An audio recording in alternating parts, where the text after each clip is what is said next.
So, what if a 2,000-year-old letter, one that was literally written with anguish and tears, actually held a timeless blueprint for how we navigate conflict, leadership, and even healing in our world today? Okay, let's dive into this ancient guide and see how it speaks to modern restoration. We're going to start with a question that feels like it could be ripped right from today's headlines. In a world that's pretty wary of authority, the word discipline can be, well, a really loaded one. It often brings up images of abuse. It's a sensitive topic for sure, but as we're about to see, it is right at the very heart of this story.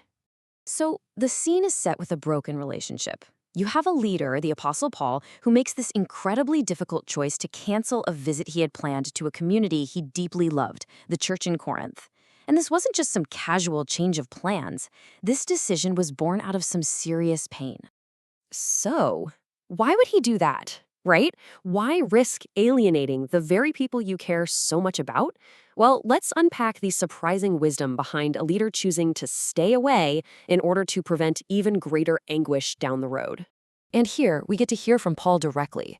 And his own words just completely reframe the whole situation. This decision wasn't about anger, it wasn't about punishment. He says it was an act of profound love, written with, and I quote, much distress and anguish of heart, and with many tears. So here's the crucial point. Paul knew that if he visited while things were still so tense and divided, he'd be forced into a major confrontation.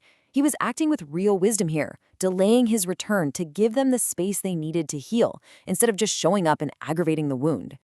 And this brings us to the core principle that really unlocks the entire path to resolution here. It's this critical, massive distinction between discipline and punishment. Let's break that down. The word discipline itself gives us a huge clue. It comes from the Latin word discipulus, which means a student or a learner. So you see, the goal isn't to make someone pay for what they did wrong. It's to teach, to correct, and ultimately to restore them. It's remedial, not retributive. And when you see them side by side like this, the contrast is just crystal clear, isn't it? One path, discipline, is all about redemption and restoration. The other, punishment, is about payback. The goals and the outcomes, they couldn't be more different. Okay, so with that huge principle in mind, Paul doesn't just leave the community hanging. Nope. He provides this incredibly practical, step-by-step blueprint for exactly how to bring an offending member back into the community. Now, the community had actually already done the hard part. They had administered the discipline that Paul had called for. But he makes it so clear that this isn't the end of the story. The real test of their health as a community was what came next, the process of healing. And the steps he gives are so simple, but wow, are they powerful. First, forgive the person. Second, console them, comfort them. And third, you have to actively, intentionally reaffirm your love for them.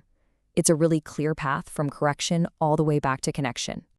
So why these specific steps? Well, Paul reveals the compassionate psychology behind them.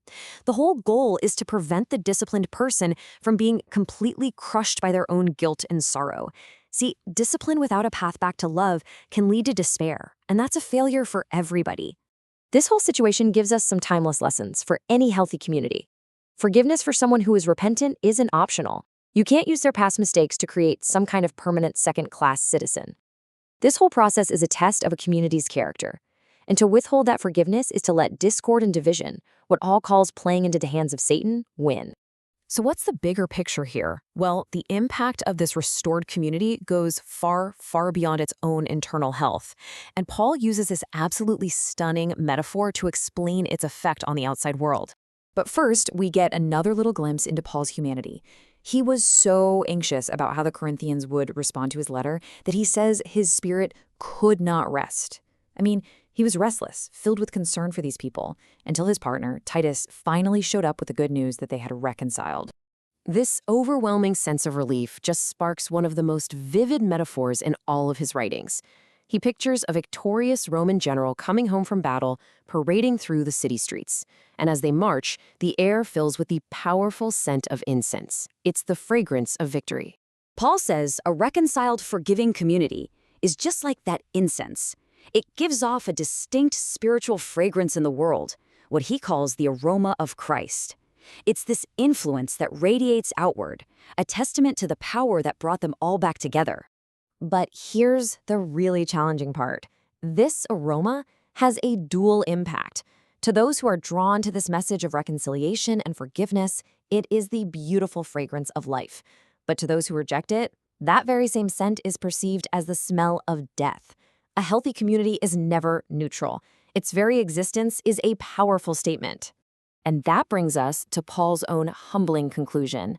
After laying out this incredible vision for what a restorative community can be and its world-changing impact, he asks this simple, profound question: who is sufficient for these things? And it's a question that just leaves us to ponder the immense responsibility and maybe the grace that's required to be part of something so beautifully difficult.